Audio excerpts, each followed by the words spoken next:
there's this whole idea of a certain degree of perfection that needs to be achieved in an interpretation of a piece that's been recorded 100 times already. Yeah. And you end up in a situation where, like, the field of view where you could go with a piece of music gets ever narrower. And that is exactly the kind of mimicking of sounds of, like, this is how it should sound, this is the ideal pronunciation of it, but it's not really speaking a language, because any given sentence, if you take a poem by Goethe or whatever, or Shakespeare, every actor can pronounce it in, can give it its own inflection. If he really speaks it as a language, he can emphasize different aspects of it. And I think also in semiology, it's very clear that there is this distinct line between the intention of the author, the intention of the work, the intention of the listener. And that's what makes it also interesting. That's why even after 500 years, these things can have meaning for us, because we can always rediscover it and make it meaningful for us. While the pure mimicry itself loses it's not alive in a way. Yeah. Now, what disturbs me even more than the influence of the recording industry, which I would agree with you, is rather large nowadays. But of course, for the average musician who doesn't make recordings, that's not the. But they all listen to them. They all listen to recordings, and of course, their teachers all tell them. Even worse, yeah, exactly. Yeah. Teachers telling students that they should go home, listen to a recording, and imitate that. No, I don't hear them doing that. I hear them saying the opposite. I hear lots of teachers saying, "Don't listen to recordings," or avoid listening to one recording. So this effect of the recording is, of course, recognized. But what disturbs me more is that students learn one interpretation. Right. So their practicing is oriented towards finding the interpretation of the piece. Right. And I remember a remark, I think it was about Glenn Gould, that he did not ever write fingerings in his score because he played the piece differently every time he played it.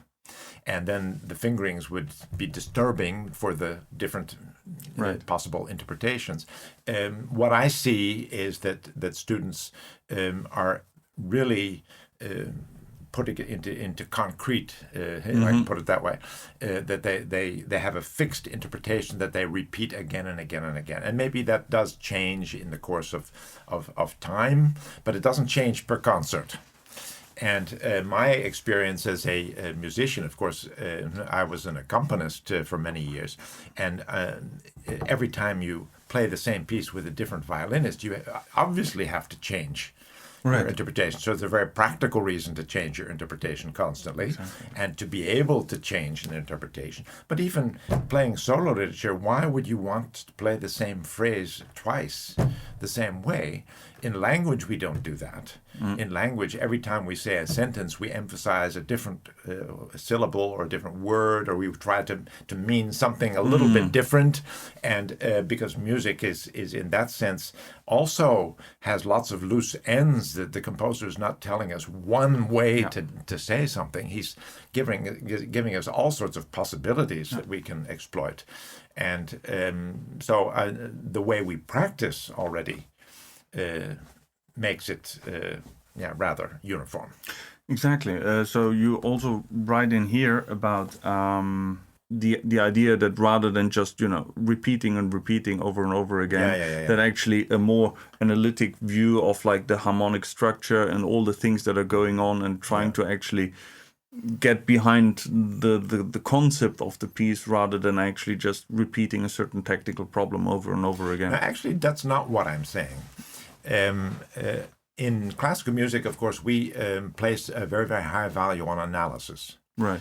And there's nothing wrong with analysis. I mean, you can analyze a piece of you can analyze literature and poem. You can do all these things.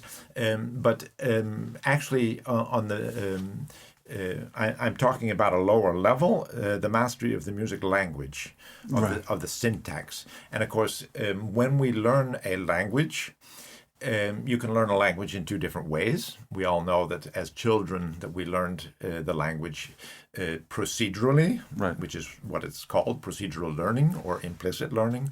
That you learn the grammar without any instruction in the theory, in the grammar, without any analysis, but you learn it by doing.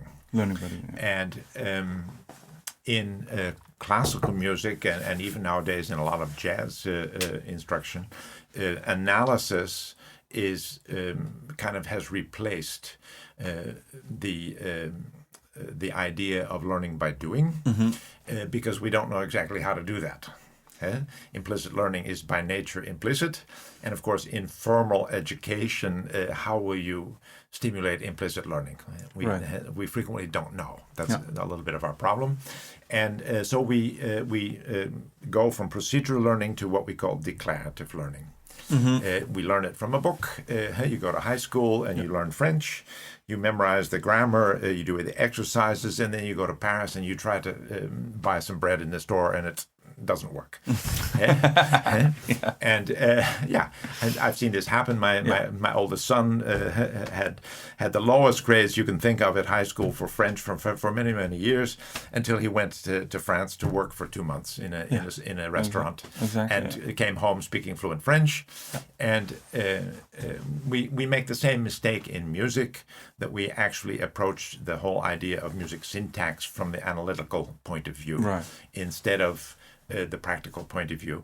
Right now, it's very interesting in Amsterdam at the conservatory. My colleague David Kuiken has developed a new method of practicing for classical pianists that he's implementing in the Young Talent course there. He calls it musicianship because we don't have a word for it.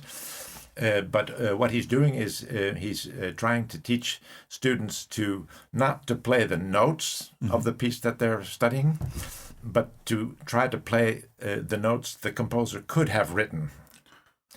Of course, we all know that from the 19th century, the fact that pianists transposed. One of the things that a pianist can do is say, well, Mozart wrote the Sonata Facile in C major, but how would it sound in D major? Pianists never do that. But of course, you can also ask the question, how would it have sounded in D minor? But you can also say, well, he's modulating to the dominant here. He could have modulated to the parallel, to the relative minor. Now, try it. He could have used a different accompaniment here. How would that sound? He uses this accompaniment in the second section. Why not use it in the first section? So he's teaching classical pianists who cannot improvise, what we call improvisation. He's using actually improvisation as a method to approach a score. And this is obviously a little bit different from what we call analysis. It is, you could say it has a certain element of analysis in it. Nothing wrong with that. But the learning is, in general, you could say the learning is procedural and not declarative.